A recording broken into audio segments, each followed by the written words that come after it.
Akkaataa ittiin mana keenya keessatti waxii indaanqoo hojjennu isiniif qabadhee dhufe. Akkam jirtu nagaa keessa fayyaadha hordoftoota chaanaalii koo hunduma keessa. Egaa shunkurtii qopheeffannaa buuphaa qopheeffannu inqulaalii na shunkurtii keenya qopheeffannee muranneetiin egaa indaanqoo hojjechuun yeroo baay'ee sa'aatii baay'ee kan nama fudhatudha. Isaan booda akkasitti qopheeffannee miiccannee babbareeffannee argitu jedhee yaada viidiyoo kanarraa indaanqoo miiccannee jirra. Bishaan itti naqannee jirra. Akkasumallee loomii iddaa keessa godhanneetiin jirra. Shunkurtiin keenya amma nuuf bishaatutti shunkurtiin yeroo baay'ee sa'aatii gaafatachaadha dafee hin bishaatu.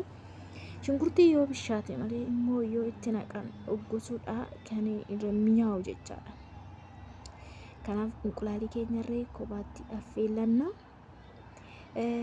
Siniin jedha egaa nyaata akka mi'aawu nyaata waxii indaanqoo jechuu jecha waxii indaanqoo jechuu baay'ee nyaata keessa nyaata mi'aadha.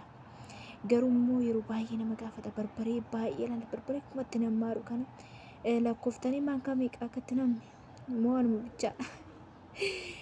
Inni akkasii siniin jedha. Dursa garuu shunkurtii yeroo bishaate barbaree itti naqana. Barbaree keenya hin bisheeffanna jechaadha. Barbaree keenya seera maknee bisheessina.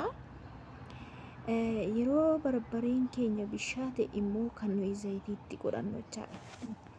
Shunkurtiin fi barbaree yeroo bishaate isaan booda shunkurtii barbaree itti godhannee inta kun immoo shunkurtii adiidha.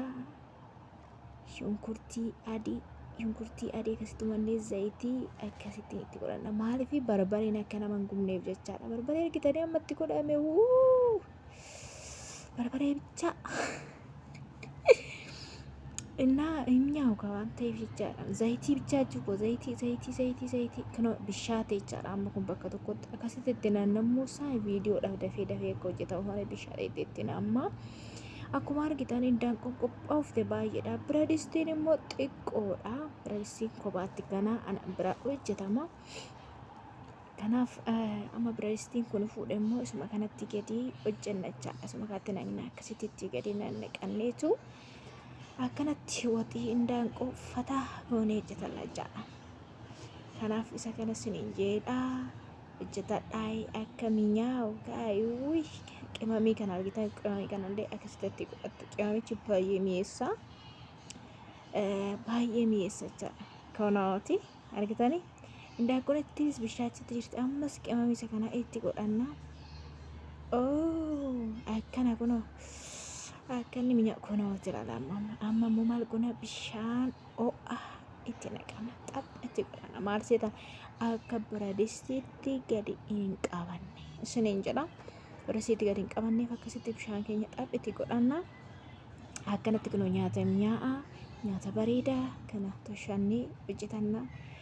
Amma immoo ergaa isa xumurree dhadhaa baffannee qabnu itti godhanna. Gara xumuraarra geenyeerra inqulaaliin keenyas nu bishaate inqulaalii keenya akka ittiin namni mi'aawu akkasitti billaadhaan xiqqoo sosochoofne jecha mummurreetiin muruu gaasiin hin jedhu immoo karatti afanii osoo hin taane qarqara xas gootanii keessa naqattu.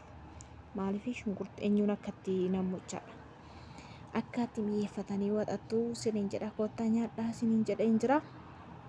Akkana fakkaata waxii indaanqoo hojjechuun egaa hin beektu garuu waanuma beekan walirraa baruudha malee dhaggeeffattaniif galatooma like share.